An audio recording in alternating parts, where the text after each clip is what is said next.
sorry. Mana anak aku sorry? Lah ini.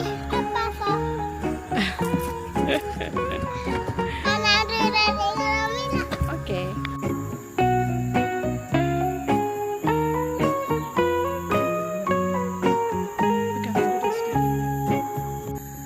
Kerja pemasangan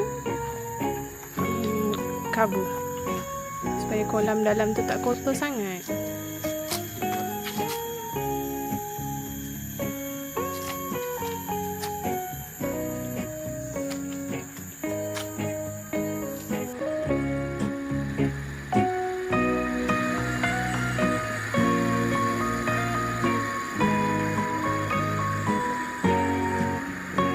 Ni orang punya bukan kita punya.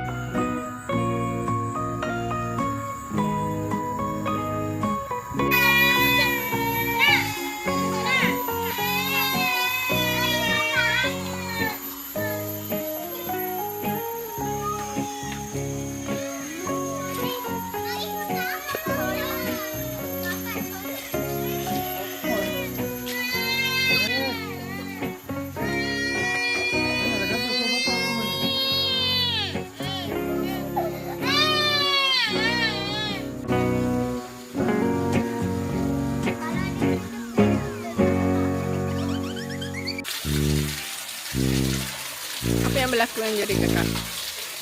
Ulat gigit. Kenapa ulat gigit? Sebab kakak pegang. Sebab semalam hujan, tak dapat nak bakar sampah. So kita buat apa? Kita pun tariklah pokok-pokok kecil-kecil ni yang akan menyadungkan kaki. Itu je lah. Macam mana Aira pergi situ?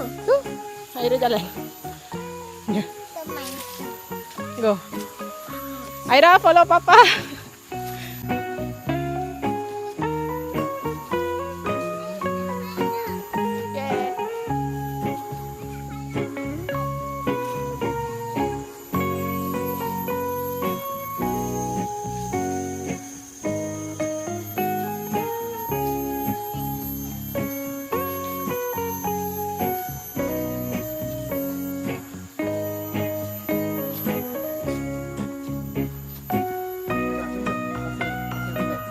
Aira. Pegang apa tu? Rotan. Pegang rotan. Pegang rotan. Yang belum dicuci rotan. Yang mana lima? Mikrofon. Ada, kita pakai kan. Ini boleh buat tongkat. Nak juga dapat balik sesuatu kan? Hasilnya. Rotan ni memang dah dipotong minggu lepas.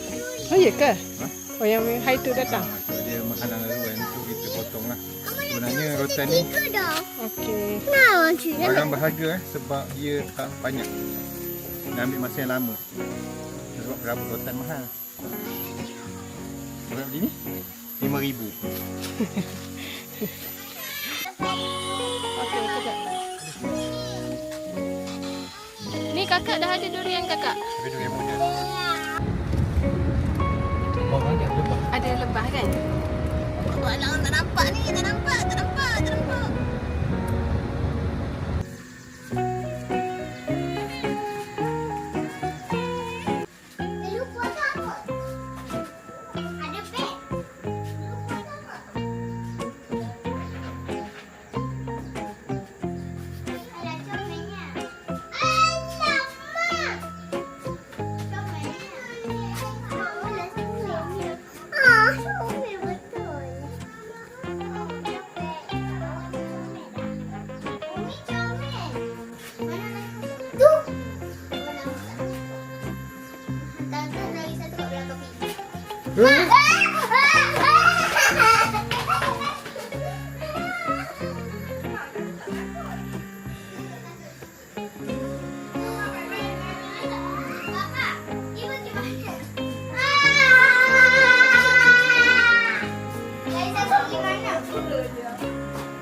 Ih, penyek.